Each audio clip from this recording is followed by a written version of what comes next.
next we have Thomas Munro. Hi, everyone. Hello, Thomas. So tell us what you'll be talking about today. So you are a core committer on the Postgres project. You're here working at Microsoft on Postgres. That's right.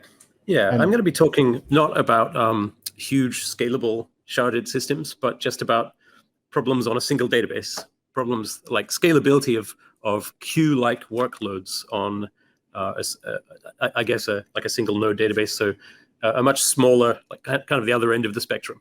It's a very particular problem space that I've run into again and again throughout my career. And I think it's interesting to focus on because I think a lot of people deal with job queue type systems in relational databases. And there's a whole question about whether it makes sense to even use relational databases in that way, which I'm going to talk about.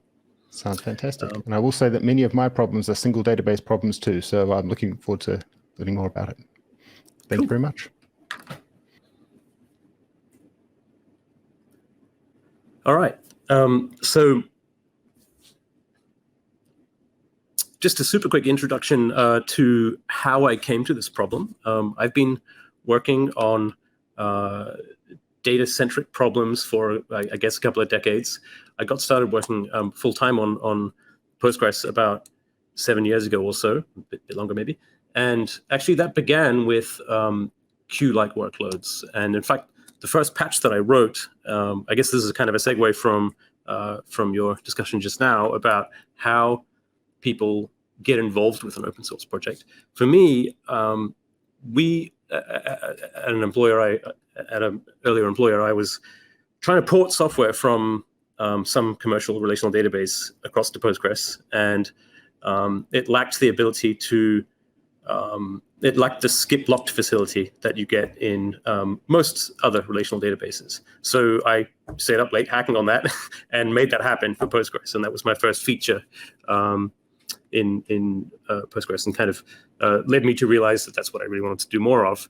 And I think I've noticed that it, it produces questions on Stack Overflow. I know that people are interested in this problem space, so I wanted to put together a little talk about it. And so that's what I'm doing here. Cool. So the structure of the talk is I'm just going to go through and talk about what, just define a few things and talk and show some examples of how you would implement a queue-like system in Postgres. And then I'll wrap up with some thoughts about how Postgres could do this kind of stuff better. As a Postgres hacker, I may focus more on the negative things than end users might sometimes, because obviously I don't think it's perfect and we have plenty of things to improve all the time. So that's I like to include that in any talk I give, like where can we go from here to make it better? All right. So a queue is a pretty simple thing that most people understand pretty well. You have people or things or vehicles, and if you look at the in a line waiting to be processed, and if you look at the Oxford Dictionary definition for queues in the context of computing, it says a list of data items, commands, etc., stored so as to be retrievable in a definite order, which is usually the order of insertion.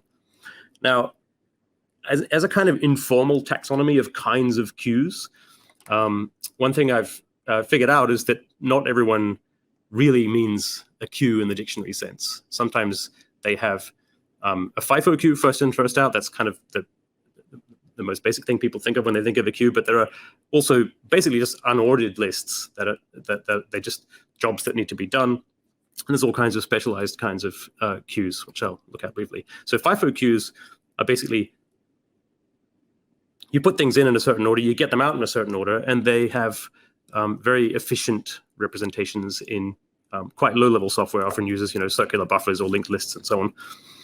But often you want to sort things in some other way. So maybe you want to put jobs into a queue and say, well, they should be done in order of some special property of the jobs.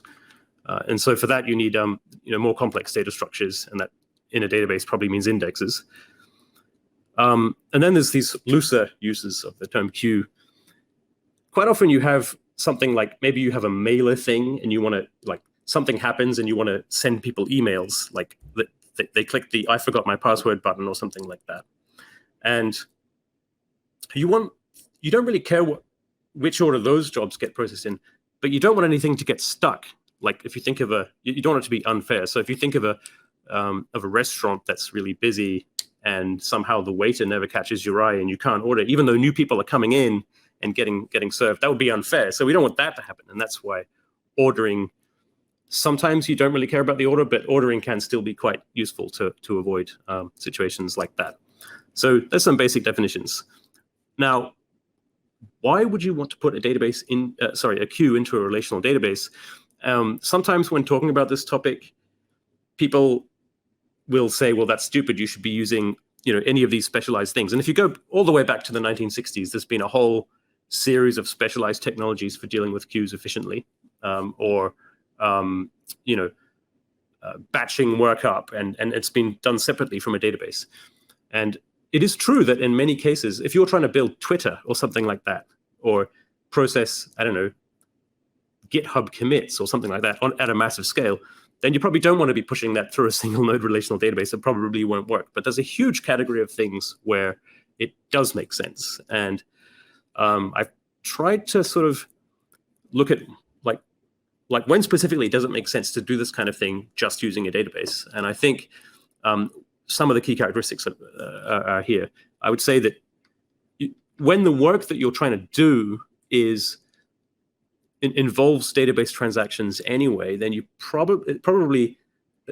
your system must be able to process that level of load anyway. So it's really useful if you can have your job queue type system working within the same transactions atomically as the work that's to be done. Another thing is that if you've already got people who understand the maintenance, backups, failover, and so on, or perhaps you have a managed system, and you don't want to introduce more moving parts that require different skills and so on, then it can make a huge amount of sense to do that in a database. And obviously, it might just be that you like Postgres and you want to use it for as many things as possible. And I think that makes a lot of sense because, I'm sort of semi-serious when I say that, but a technology that you understand well and that your people understand well, it makes sense to use it where you can. So I'm going to look at a couple of different examples of cases where you might have a job queue type system. One is where you have something like sending a message to confirm that you've booked a seat on a plane or something like that. You don't want that to be a failure mode where you send people a confirmation to say they've booked a seat on a plane, but then you lose power or something bad happens or there's a bug or you crash and you forget about that. And you also preferably don't want to book the seat on the plane and not send a message. So it's a good idea to sort of separate these things transactionally so that you atomically book the seat on the plane and record the intention to send the confirmation. And if you can, and then you can do that asynchronously behind the scenes with retries to make it reliable or whatever, but you've sort of separated those two things while also committing to do them atomically. So that's a common use for job queue type systems. Another really common use for job queue type systems is where you're trying to farm work out to a huge number of machines, and you might want to make it so that an example I picked here, there's a piece of open source software called OpenQ. I believe that's used I have nothing to do with that, but I believe that's used for rendering the computer graphics, like 3D rendering of special effects and so on. They might have a very large number of frames to render and some thousands of compute nodes chewing through those frames, rendering the movie. You want to hand those frames out. If something crashes or goes wrong, you don't want to forget about a particular frame. You want to go back and do it. So you need a nice way to hand that work out. And a good way to do that is with that sort of might be about the level where you can easily use a relational database to do that, because it's it's not at Twitter scale or something like that. And it's also quite easy to put together. So so how would you build something like that? I'm just going to show a really simple recipe using a plain old table, and you want to express the order using good old SQL order by. And then Postgres has a notify and listen system where you can wake up another backend, so another connection. So you've got a load of, say, worker nodes connected to a database, and they listen, and then something's producing work, putting it into the work queue, and it could be one or it could be many producers, and they notify, waking up the consumers, and the consumers pull jobs out. Now, one key thing about the whole relational model, because relational databases are not specialized for this workload, this type of thing, you have to realize that the relational model doesn't have a physical order that is exposed to the user. Of course, it does under this covers have physical order, but so we need to use we need to express our desire to pull things out of a table using order by, of course, unless we don't care. So at the most basic level, you insert things into a table. So in this example here, I'm pretending that I'm going to be sending out an SMS, like a message to a phone or something like that. I do some work, I send out the SMS, in queue my desire to send an SMS, I notify, and then I commit. So those things happen together as one transaction, and then some worker process wakes up and handles that job. So the enqueuing side is trivial. And the first version I'm going to show here is just if you don't even think about concurrency and just imagine there's just one worker, and all it does is uses limit 1. It happens to be ordering by insert time. It just selects a record, limit by 1, does the thing it wants to do, send an SMS or whatever, deletes the job queue, and then commits. So that's obviously an incredibly simplistic way to dequeue things from a table. And obviously, this isn't going to work if we have more than one person dequeuing in this way. There's going to be some problems. So I just, running a simple test on don't worry about the actual numbers here. We're only looking at the shape of the graph here. So you can see that I can only have one client, and it can do that arbitrary number per second of dequeues, which is pretty much just the time to commit on the disk on my laptop. It's not a very important number. So next we want to be able to scale this up. So we need some way to have different job consumers not stepping on each other's toes and being given separate bits of work to work on. And so for that, we add for update.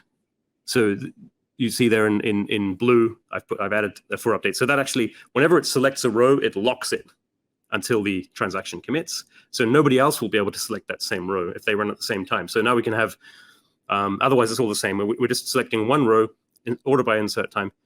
And now we can add loads more clients, and they're all competing to dequeue jobs and process them, do whatever it is they want to do. But we see that as we add more clients, we can get a bit faster when we get to 2 clients. But beyond that, it's pretty much plateaus, or in fact goes down the total rate of message processing. So we haven't achieved a goal of getting a real concurrency here. And the reason for that is, of course, that when you use for update, which is explicit locking on rows, they're all queuing up and fighting over the same rows.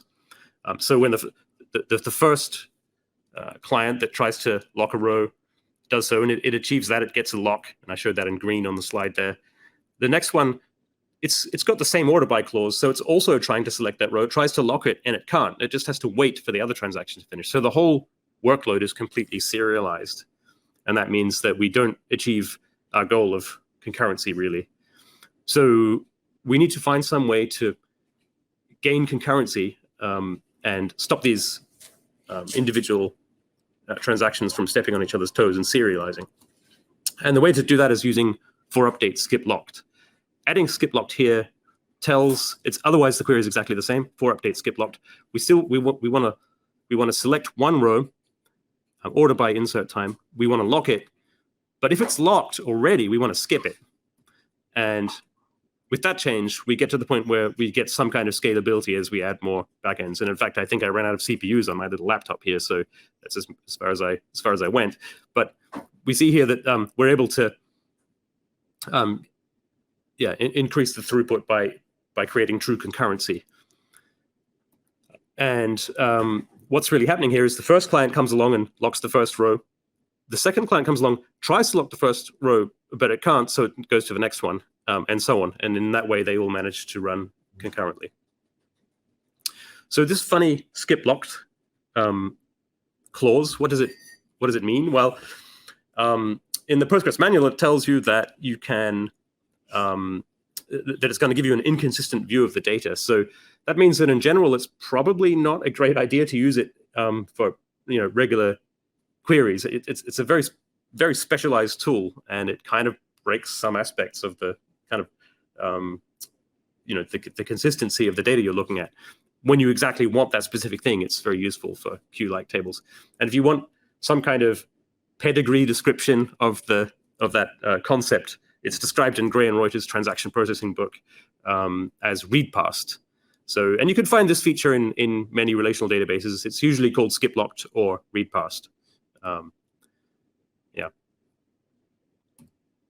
Okay, so there are quite a few complications with queue processing in relational databases, or probably just in general.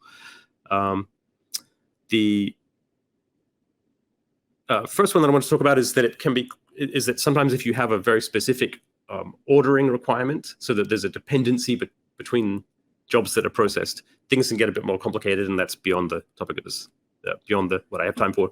But for example, if you're trying to build a replication system, you can't just have things being processed in kind of slightly arbitrary order.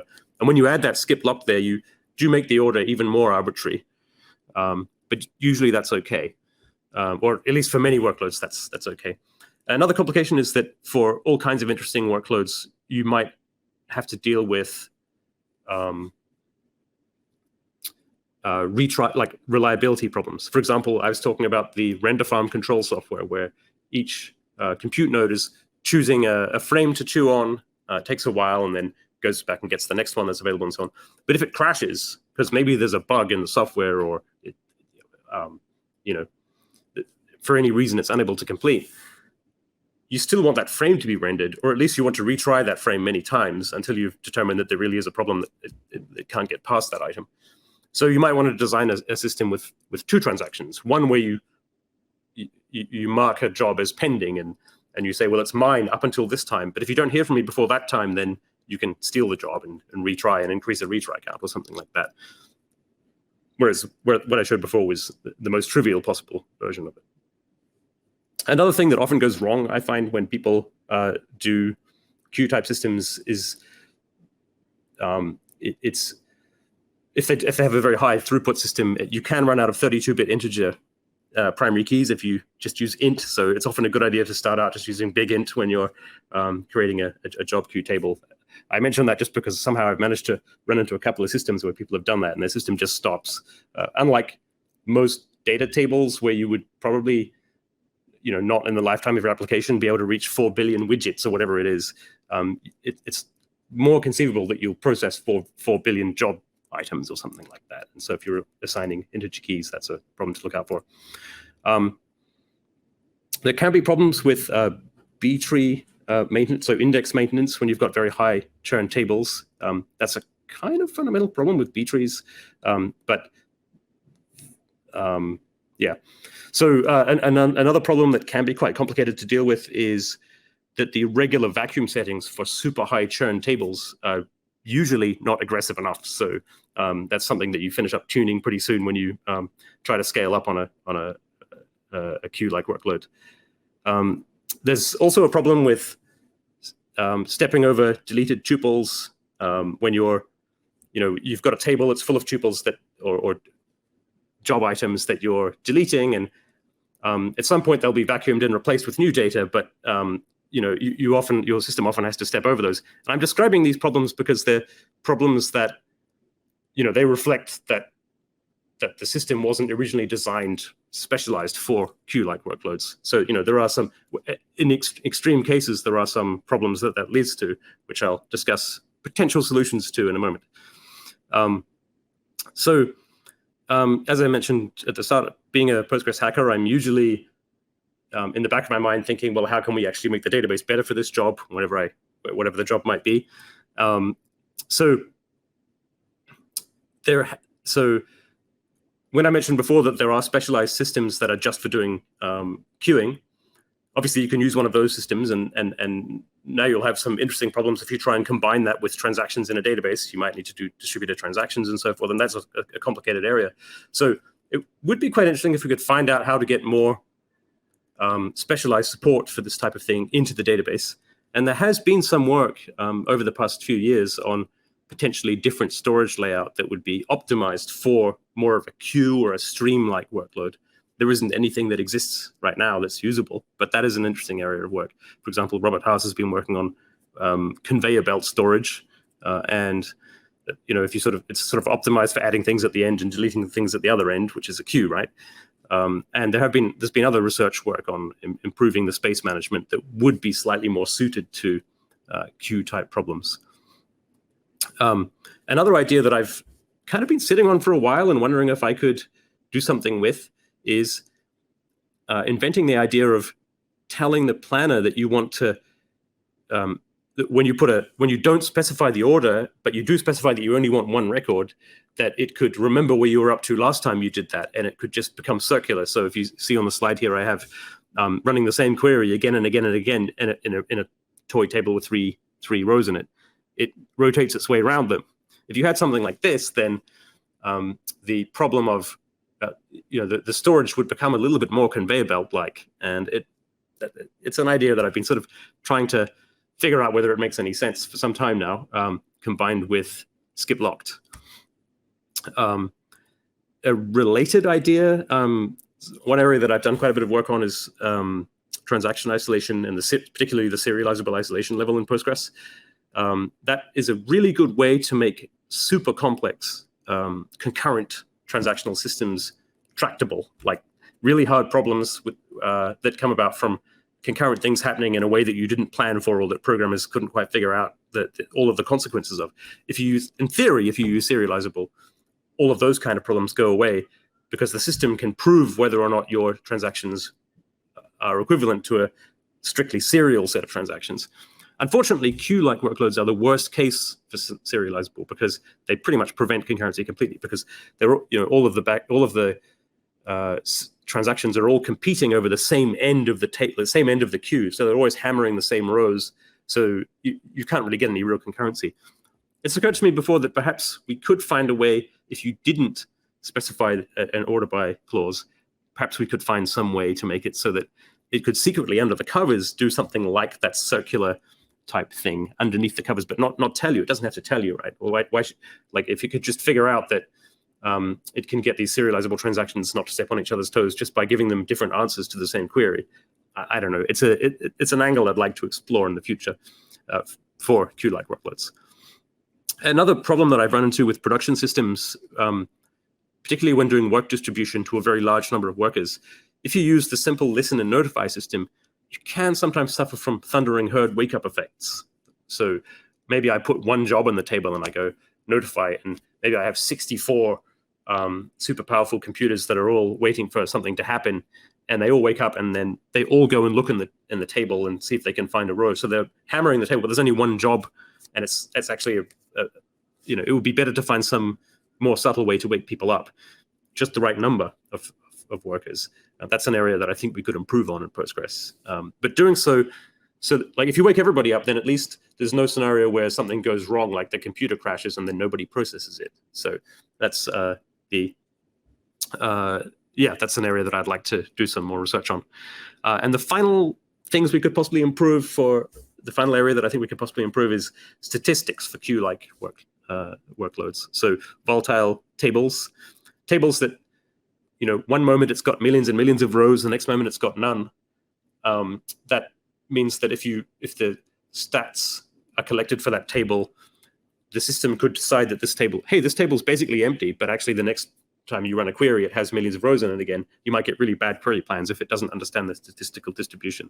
And there are some solutions to that in other databases. I think Postgres could probably do with some improvement in this area, and that's an area for future research. That is the contents of my talk. Does anyone have any questions for me? Thank you very much, Thomas. That was fascinating. We do have one question coming in right now, which is, do you have any thought about packaging proper queuing queries together as a Postgres extension without even the specialized table or circular scan, etc.? So how would that... so packaging, so putting some kind of specialized extension into Postgres that would do... I mean, the key thing would be to find a way to make it integrate with transactions. And I think if somebody can do that, because that's where all the benefit of using a database for your queue comes, right? If you if it's not completely integrated with transactions, then you you could easily just use some other completely separate system. And yeah, I think that is definitely possible. For example, a couple of releases ago, we got the table AM system, which allows for extensions to create totally new kinds of storage for tables. So it's possible that someone might eventually use that to make a kind of table that's optimized for that. You can only insert things at one end and delete them from the other, or something like that, and it might have much better performance characteristics. Yeah, I think that's plausible. Yeah. Also, as a developer who often picks these tools up somewhat naively and uses them for things that I might not have intuitively used them for, I would have missed that optimization for the 4 update skip locked, and I was quite impressed by the throughput. Yeah, well, yeah. One thing I wanted to mention is that in most popular languages, Python, for example, you'll probably find libraries that use these things to implement queues in a quite easy to use way. So you don't necessarily have to, be doing this directly yourself. Anyway, I can't think of the names of them now that I'm sort of on the spot. But yeah, there's definitely some popular Ruby and Python and other languages, Java, libraries that can do this stuff for you in a pretty nice prepackaged form. So yeah. Another aspect of this is also the fact that adding another system sometimes, if a developer can often lean on the system that's already there, particularly from an operational perspective, and that's usually very attractive. And if you can help them utilize it, that you can take one extra moving part out of their way, which is what I think this totally. And I mean, and distributed transaction systems are incredibly complex beasts as well. So yeah, it's taking not only it's removing a moving part, but also like non-trivial interactions between those moving parts. That could be quite tricky to deal with. And even from a cognitive understanding, I've done this myself, and the reason for using a system that's there that you can reason about, and you've got a good mental model about, and you're often deep in business logic or something, and you don't want to have to break out of that for a while. Do you have any rules of thumb, or have you seen any examples where people have used this and then had to go in one direction, or gone in the direction of using a specialized queue and then gone back into Postgres? I think the answer always it depends, or?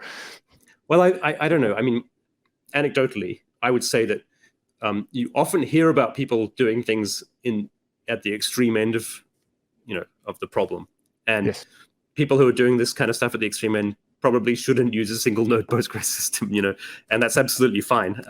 It's just that there's a huge number of people who, have,